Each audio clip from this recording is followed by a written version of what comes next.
When you're at medical school, they teach you to shake hands with the patient, and that's not politeness. If the patient can't let go, you suspect they might have a very rare disease called myotonia, in which you're unable to relax once you've contracted a muscle.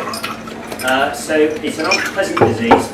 Pain and stiffness and not being able to take your hand away is one thing, but if you just put your foot on the accelerator of your car and you can't lift it, then that's another matter altogether. So myotonia, very rare, very disabling, and no treatment. But it was known that, it was discovered that the underlying problem in myotonia is the sodium channel. So for those of you who scientists, depolarization, sodium in, potassium out, all that kind of stuff, it's a channelopathy. It was also known that there's a drug no longer used in the UK or the States because better drugs are available with a better safety profile. There was a drug for cardiac arrhythmias called mexiletine, and mexiletine was known to work on this channel mechanism. So, obvious question is, does mexiletine help in myotonia? The answer is yes, it does. So a trial was funded by public funds in the States. 4 countries, 7 centres, 53 patients to put it beyond doubt, but that's out there in the literature now, and this will be regarded as standard treatment in the UK.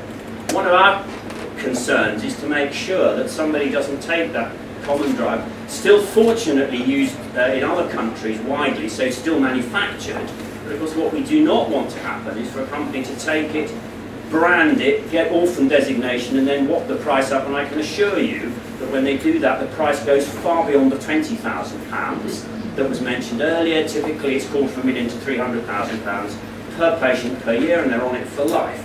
So, mexiletine, great success story for repurposing an old drug for a very rare disease.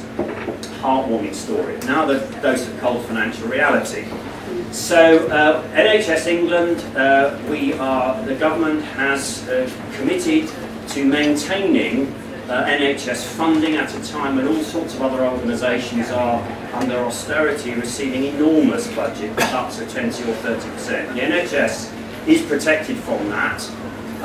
We are able to spend money on new drugs, new things, but to make it happen we also need to make savings.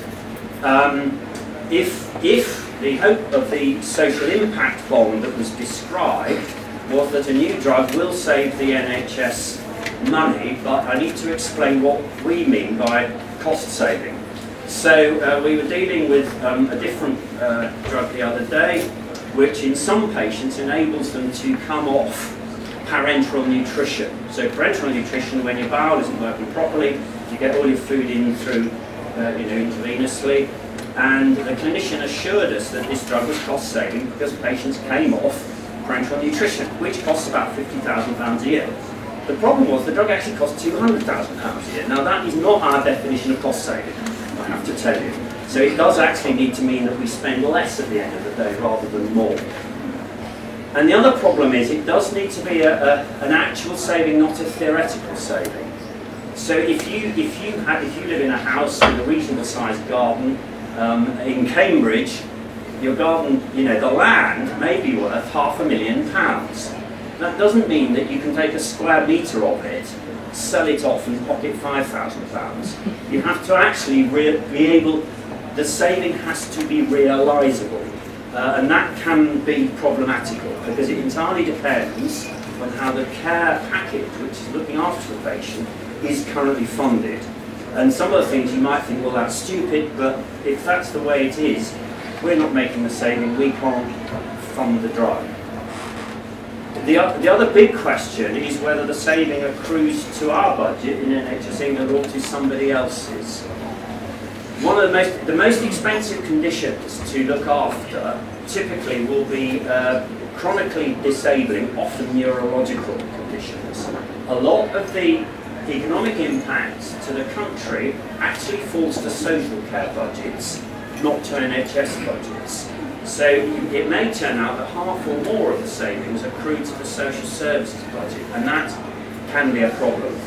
Some of you may be aware that an experiment is about to start next year in Manchester, where Greater Manchester, maybe 5 million people, all the local boroughs there have collaborated on this. George has said that the health and social care budget in Manchester can be pooled.